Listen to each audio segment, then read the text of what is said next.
Good morning, traders and investors. My name is Roger Scott, and I'm the Senior Strategist for Wealth Press. Today's Wednesday. It's February 1st. Don't ask me where January has gone. It's about 8:08 in the morning. The market's going to gear up to open up in about an hour and 22 minutes. Now, today is going to be one hell of a day, and I mean one hell of a day. The market right now is gearing up to open kind of flat on the S&P and the NASDAQ. The Dow's down about 100 points, which honestly at this point in time is not really all that much, considering the volatility is 3 to 5 times what it was a year and a half, 2 years ago. So 100 points in one direction or the other is not significant, especially when you have earnings. Now, let's talk a little bit about earnings.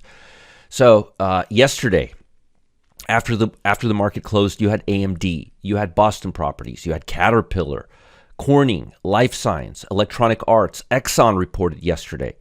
I didn't know that, actually. That's interesting. General Motors, Juniper, Match.com, McDonald's, a lot of stocks. So the markets, and remember, a lot of these stocks were reporting after the market closes. So a lot of these companies we're going to be dissecting their reports, or the market's going to be dissecting and assimilating the content of their report today at the open. So you're going to have to give the market about an hour, 45 minutes to an hour to really show its true colors or its true trend. Just keep that in mind. Now today, oh boy, you've got Meta. You've got old Meta, which is right now as we speak bouncing right off the 200-day moving average. I want to show you this. See, I would love nothing more than to sell this stock or to buy a put in it because I think it's going to go lower. But I can't because it's earnings. I have to wait 48, 72 hours afterwards. But I'm telling you, mark this on record, that I would love to sell this stock right now because it's abutting the 200-day moving average and it's grossly overbought and everything is pointing to a downward tick. But again, I'm just letting you know what I would do. I can't do it because of earnings, but I sure as heck would love to. Let's talk a little bit about global economy because today's going to be a big day.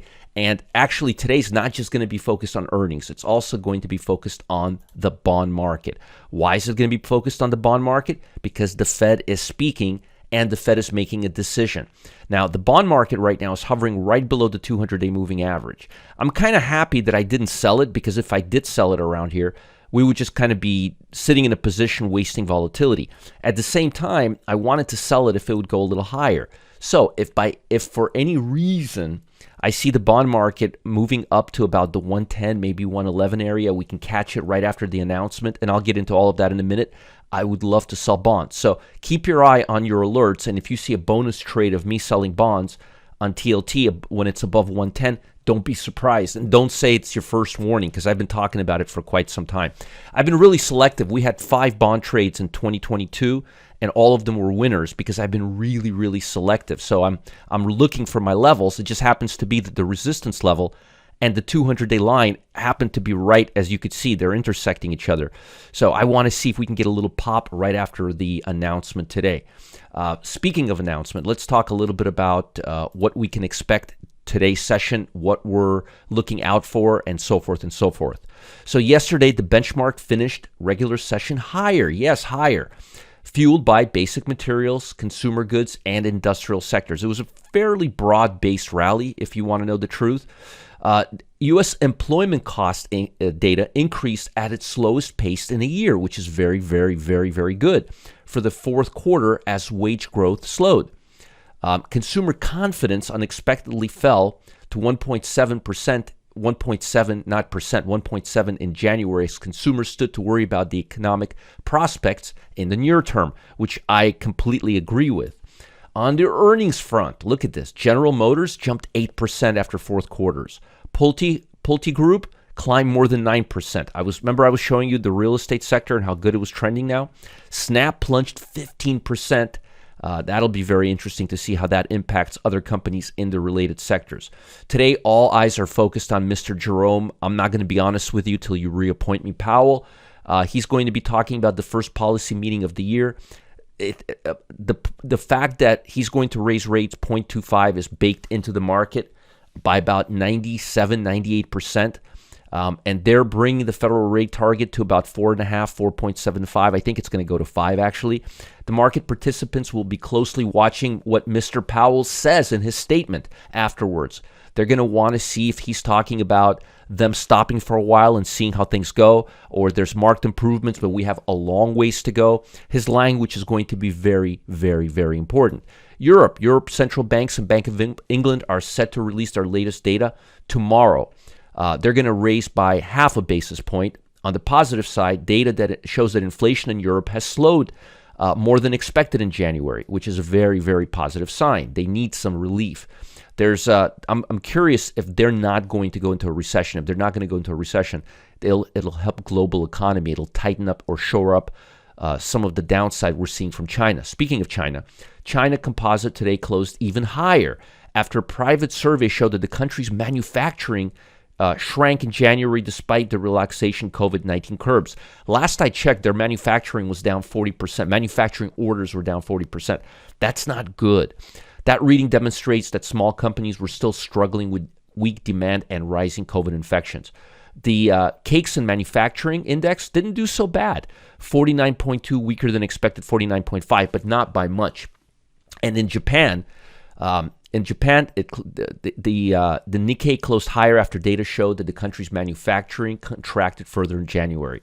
In terms of earnings, so global markets are kind of looking for U.S. for clues right now, and we have some important data coming out tomorrow in Europe. But in terms of earnings, Western Digital, 5% right now pre-open. Electronic Arts, 11% down pre-open. Advanced Micro up 3%, which is good because we have some exposure in the chip sector. So we've got, and look at all the earnings you've got today. I mean, you've got earnings. Look at this. You've got, let me just give you some idea.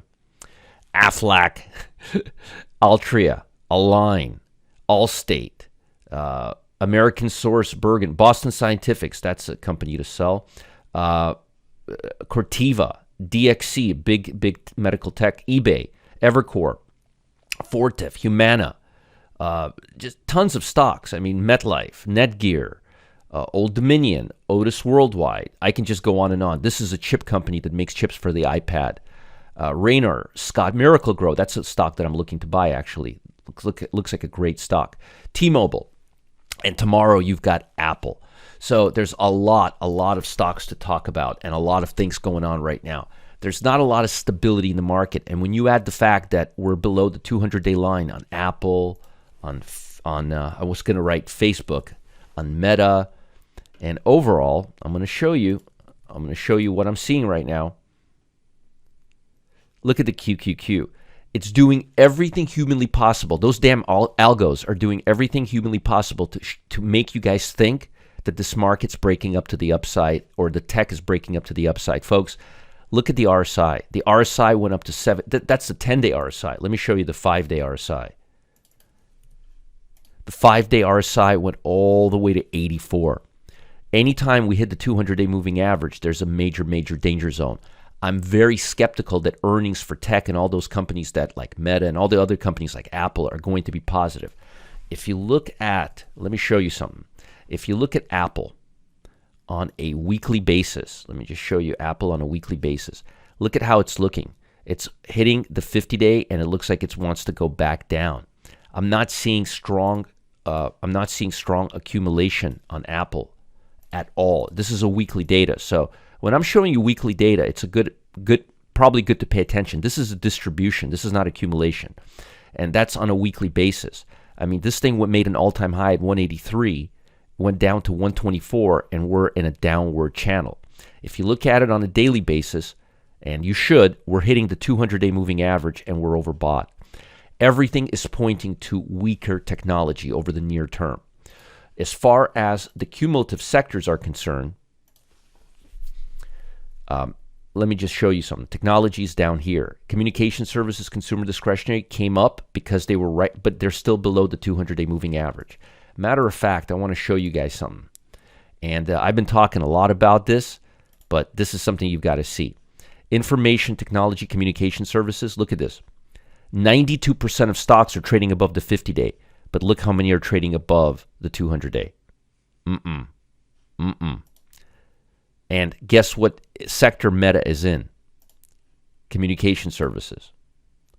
So just look at this over time. Look at where we're at right now. Now, and the Apple is right at the 200-day moving average. don't think this is going to be sustainable. That's the communication services. Look at consumer discretionary. Look at that. And also look at consumer discretionary on a long-term basis if you want to get really into it. Look at that. Look at where we're at. See that? How many times have we been here since 2015?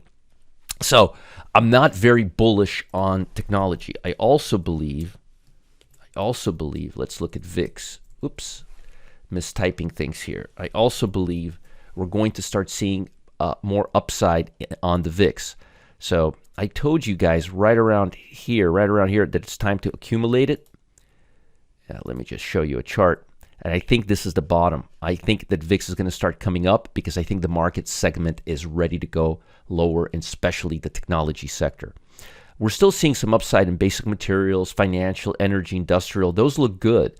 But when you start going communication, consumer discretionary, technology, I would be very, very, very cautious right now. Now, today is Wednesday, and I'm supposed to give you a long and a short trade. So let me show you some stuff that I'm looking at right now that's looking pretty good, actually. 1 second here.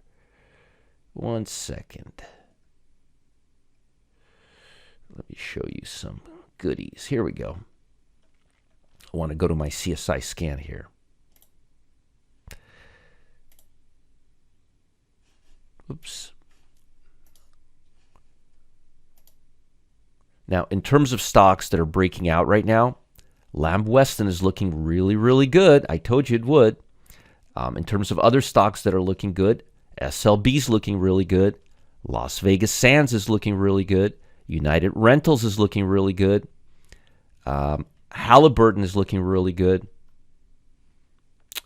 Ulta Beauty is looking really beautiful. Get it? Ulta Beauty, beautiful. Those stocks are looking great.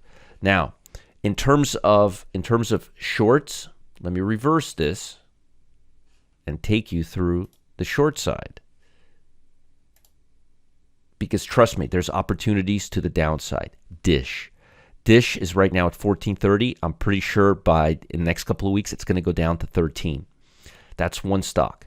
Another stock, Tesla. I don't think Tesla is going to be breaking out, especially with everything being right at the 200-day moving average. Let me see where Tesla is in comparison.